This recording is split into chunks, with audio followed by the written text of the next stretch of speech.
যদি আপনার কিংবা আপনার পরিবারের মধ্যে কোনো সদস্যের পূর্ণ হাতে লেখা জন্ম সার্টিফিকেট অথবা ম্যানুয়াল জন্ম সার্টিফিকেট থেকে থাকে, আপনি ভাবছেন যে আপনার ওই পুরনো সার্টিফিকেটটা নতুন ডিজিটাল জন্ম সার্টিফিকেটে কীভাবে কনভার্ট করবেন।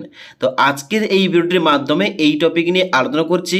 যাদের আপনাদের কাছে পুরনো হাতে লেখা জন্ম সার্টিফিকেট রয়েছে, ওই সার্টিফিকেটটা আপনি কিভাবে ডিজিটাল সার্টিফিকেটে তৈরি করবেন এবং তার সঙ্গে সঙ্গে এই সার্টিফিকেট কনভার্ট করার জন্য কিংবা নতুন জন্ম সার্টিফিকেট পাওয়ার জন্য আপনাদের কি কি ডকুমেন্টস লাগবে এবং কোথায় কিভাবে আবেদন করতে হবে, আবেদন করার পর কয়দিন পর আপনি সার্টিফিকেট মানে নতুন ডিজিটাল জন্ম সার্টিফিকেট পাবেন, ওই টপিক নিয়েও আলোচনা করছি। তার জন্য অবশ্যই আপনারা ভিডিওটি না টেনে শেষ পর্যন্ত দেখুন, আপনাদের স্টেপ বাই স্টেপ সমস্ত কিছু বুঝিয়ে বলছি।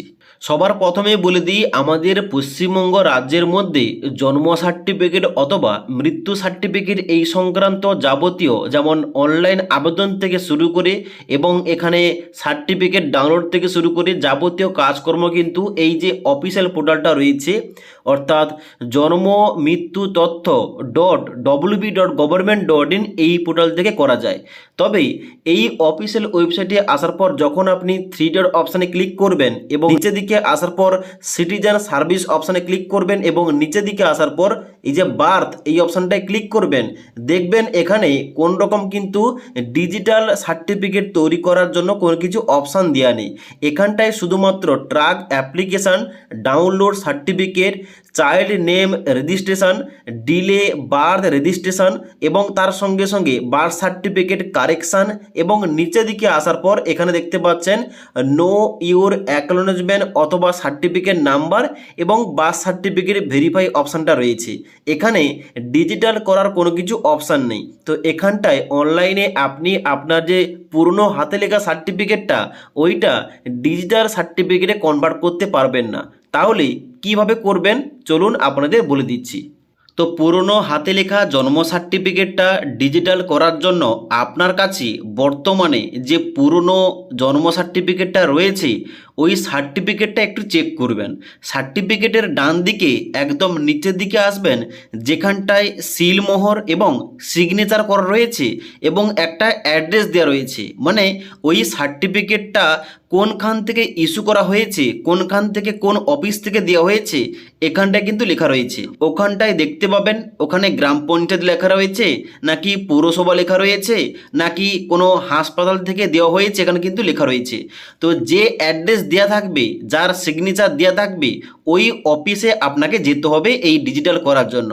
মানে উদাহরণস্বরূপ বলে রাখি, যেমন আমার ক্ষেত্রে এখানে আমার যে জন্ম সার্টিফিকেটটা মানে পুরনো যে জন্ম সার্টিফিকেটটা ওইটা কিন্তু ইস্যু করা হয়েছে গ্রাম পঞ্চায়েতের তরফ থেকে।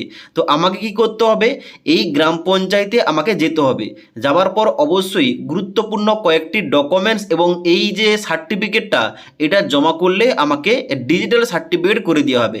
তো এখন বর্তমানে দেখে নিন এই ডিজিটাল সার্টিফিকেট তৈরি করার জন্য আপনাকে কি কি ডকুমেন্টস নিয়ে যেতে হবে।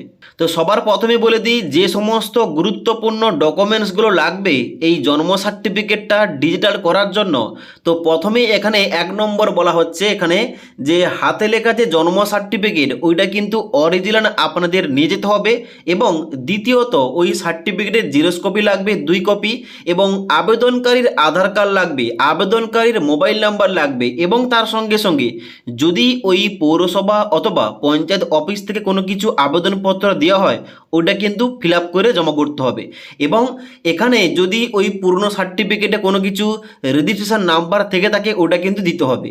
এবার পরিচয়পত্র এবং ঠিকানার প্রমাণ হিসাবে যে কোনো একটি, এর মধ্যে কি কি রয়েছে, Aadhaar card, voter card, ration card, passport, driving licence ইত্যাদি, এগুলোর মধ্যে যে কোনো একটি ডকুমেন্টস জমা করতে হবে।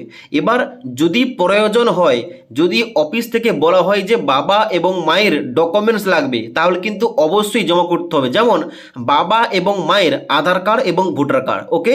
তার সঙ্গে সঙ্গে যদি অন্যান্য ডকুমেন্টস যেমন পাসপোর্ট সাইজের ছবি, হাসপাতালের ডিসচার্জ সার্টিফিকেট, এইগুলো যদি চাওয়া হয় অবশ্যই কিন্তু ওখানটায় জমা করতে হবে। এবার যদি আপনার জন্ম সার্টিফিকেটে কোনো কিছু কারেকশান করতে চান তাহলে কিন্তু কয়েকটা গুরুত্বপূর্ণ ডকুমেন্টস লাগবে।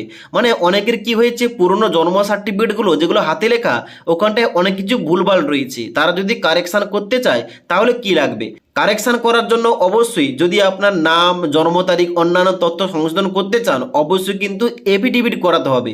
এফিডেভিট কিন্তু কোর্টের তরফ থেকে করে নিয়ে কিন্তু যেতে হবে, তবে কিন্তু আপনি সংশোধন করতে পারবেন। এবার যাদের অনেকের জন্ম সার্টিফিকেটটা হারিয়ে গেছে তাদের কিন্তু অবশ্যই থানায় জিডি করতে হবে এবং জিডির কপিটা কিন্তু নিয়ে যেতে হবে।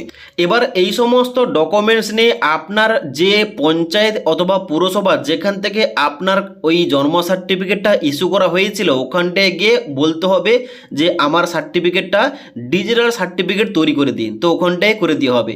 এবার সব থেকে ভালো হবে কি, আপনার যেখান থেকে সার্টিফিকেটটা ইস্যু করা হয়েছে ওখানে গিয়ে আরেকবার জিজ্ঞাসা করবেন যে আমার কি কি প্রয়োজন।